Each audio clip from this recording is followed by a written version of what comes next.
Unlike yesterday, I've actually got stuff to talk about, primarily Swiftie.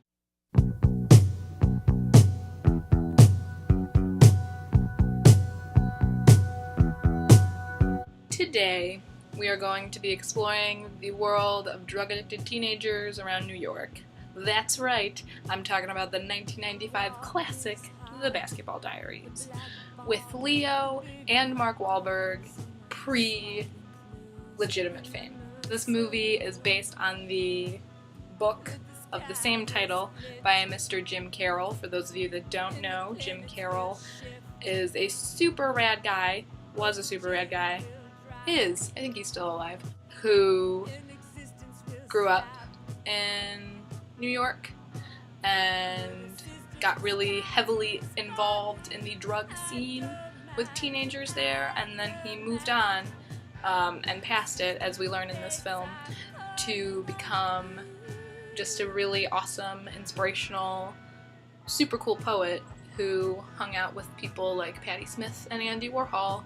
This movie chronicles his fall and rise as a drug addict at the lowly age of 15, I think. The most memorable scene that causes the initial trouble for him is when he takes just a bunch of pills, I think they were uppers, for a basketball game he was playing, because before he was like a legitimately good high school basketball player. He had like a future, and then he fell into this rabbit hole that is drug addiction and stopped playing basketball and started living on the streets. This movie is just very emotional. It is a taxing film to watch. For me, a person who was not like into hardcore drugs at all, and I probably never will be, it was hard to watch, and I'm sure it's even more emotional for people that have that issue and that watch this movie and that realize that things can change for them if they do it themselves.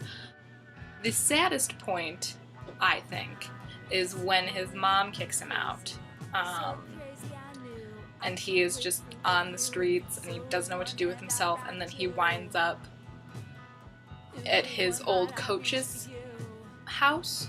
His coach knocks some sense into him, and he's just like, what are you doing with yourself? And Leo just breaks down, and it's so sad. I cry every time. I know that the book helped a lot of people after Jim published it. It helped Jim a lot, you know, like to reflect, and he could have just died or wound up in prison or died in prison, and he didn't, you know, because he was able to turn himself around, and I find that incredibly inspirational. Kudos to him for saying, yeah, this is a good movie to make.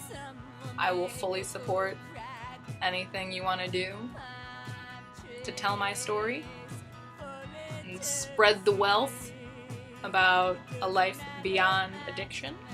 Leo, people do not give him credit, because before Titanic, he had a, like, phenomenal career, and he is just such a good actor. He truly immerses himself in these characters, and this is one that you really feel. You just empathize with him so much, because it's sad. It's one of those movies that definitely transcends, you know, film and becomes real life, because it was. Like, it's just such a very well-told true story.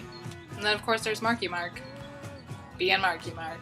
Bravo, Jim Carroll, for getting yourself out of the hole you dug and turning your life around if you're still alive.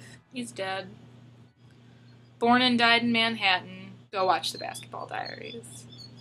Get a box of tissues. Keep spoons far away from yourself. They had put a fart machine into my sleeping bag.